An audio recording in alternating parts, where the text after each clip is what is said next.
मंच पे आ जाएंगे तो ज्यादा अच्छा रहेगा। नहीं, अब आके चले गए हैं। अच्छा चले गए, हाँ हाँ, कोई बात नहीं। इसलिए आज के वो राजा हैं। और दिल्ली सरकार की राहुल जी की पत्नी बोलती हैं, उनकी तरफ से हम गाते हैं।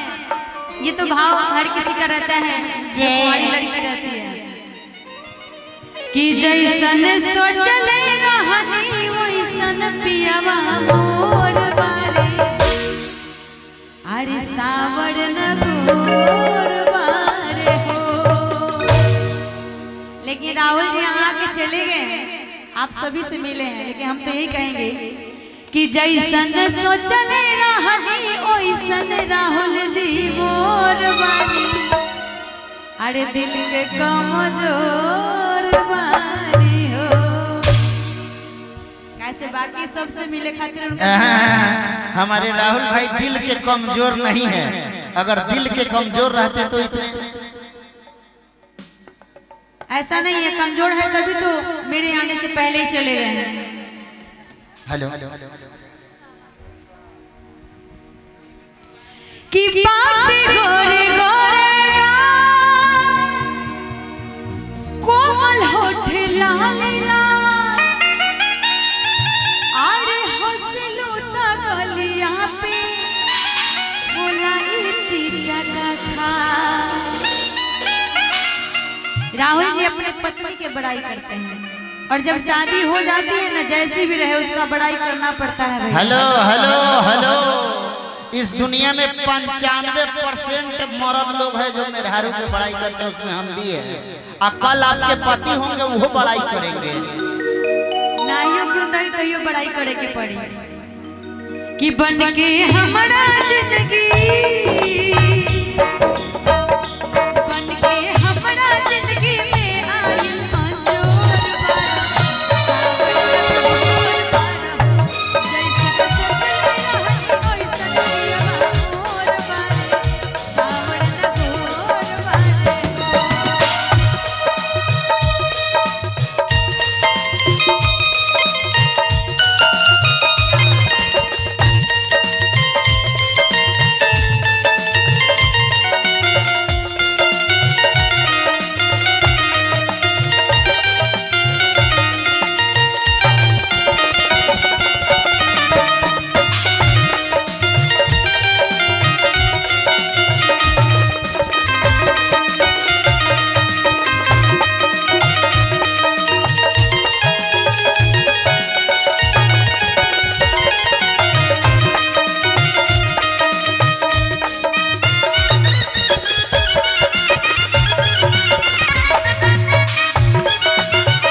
हर एक की ख्वाहिश होती है कि उसका जीवन साथी